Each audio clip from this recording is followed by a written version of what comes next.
According to the CDC, opioid overdose deaths have quadrupled since 1999. Now think about this. Many workers turn to these drugs as a result of injuries in the hope of reducing pain or discomfort in an effort to still fulfill the responsibilities on our job sites. Now this is impacting construction, job site safety, and productivity.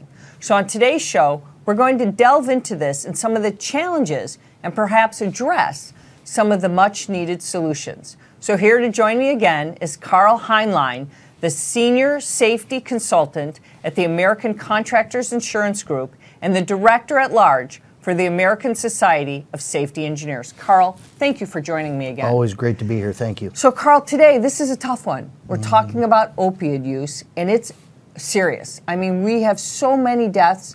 Now it's affecting our job sites, and it's affecting the way workers aren't able to perform right now, and they have to, in some cases, because they're in so much pain on the job site. What do we do? Oh, this is a societal issue. You know, we thought for years because it was a prescription drug, it was okay.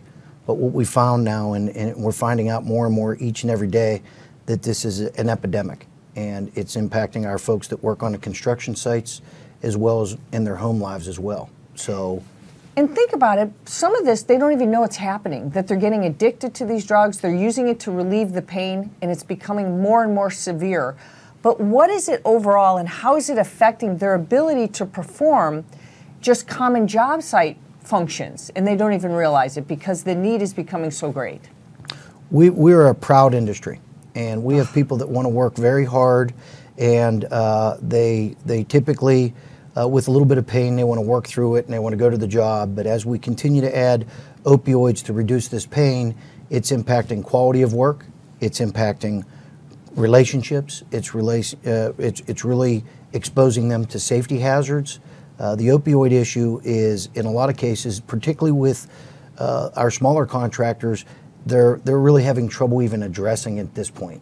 Let's talk about when we say opiates, I guess for me, I'm trying to think about what drugs are we talking? What are the most common on the construction job site that we're seeing? You would see Percocet and Vicodin. So I have an injury to my shoulder, I go to the doctor, they prescribe some pain medication to reduce the pain. Now it starts with Vicodin or a Percocet, something of that nature, to reduce the pain. All in good thoughts. But what's happened now is they're starting to become very comfortable of taking these more and more and more, and then we start on this path to destruction. And when we see that happening, what do we do as a society? What do we do as a construction company when we see a worker who injures themselves and now they have these drugs and they can't seem to get off it because they've used it for the injury, but now they've got to go back to work, but they found that they can't get off these drugs? It's a catch-22 that we're having to struggle with in our job sites. It is a devastating cycle.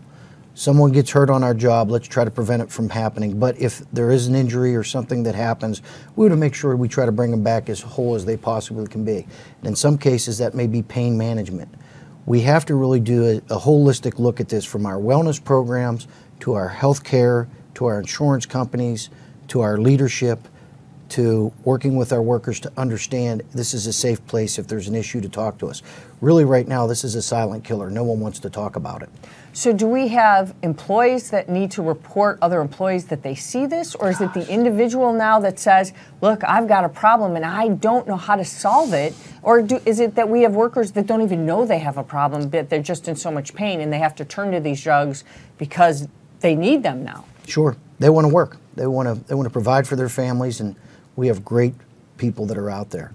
So it's all three that you talked about. It's an issue with workers. Do I want to tell on another worker? Probably not. Then you have workers that don't truly understand what's going on with the opioids. And then you have organizations that right now they're trying to scramble, how do I deal with this? What do I do? Is that an insurance issue? Is that a safety issue? Is that where do I go for the help? And that's another issue, is where your resources at.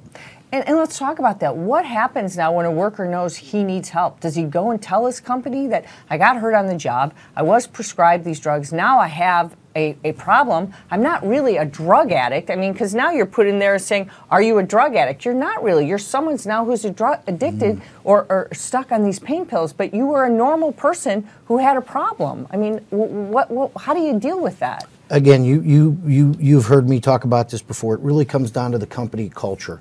You know, it has to be a safe place because if you're not able to report something or feel comfortable for that, that's going to be a quiet killer. It's going to be a silent killer. No one wants to say anything for fear of retribution, fear of trouble, fear of I'm ratting out a coworker. So there's a lot of negativity to it. So it's better to be quiet than say anything. So within companies that are really addressing this proactively, there's a lot of education, there's a lot of openness, and you know, again, they're using their employee assistance programs, their EAPs, to help advise their employees. The other thing is, if you're not working with your healthcare provider, to have them come in and do educational opportunities to help these folks, because it's not only on the job, but it's these families when they go home. They may be great and safe and taken care of on the job, but when they go home, they may have a cabinet or a family member or something says, hey, if you're hurting here, I've got one of these. So again, it's on and off the job that we're really having issues. So we have insurance companies that are stepping up and saying, as healthcare providers, we want to help because we don't want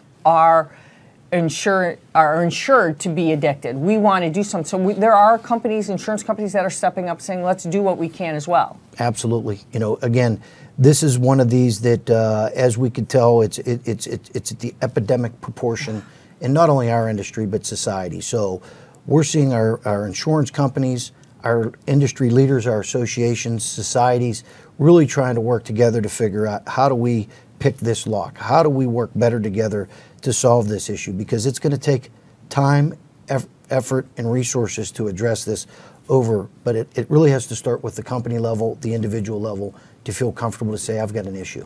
You know, Carl, I love when you come on the show, because when we talk about how do we keep our workers safe and getting them back home to their families, that's our number one concern, right? Correct. Carl, thank you again for being with us. Always great to be here. Thank you. All right. Thank you for watching our show today. And this was Carl Heinlein. He's the Senior Safety Consultant at the American Contractors Insurance Group, and he's the Director at Large at the American Society of Safety Engineers. And that's your Safety Zone for today.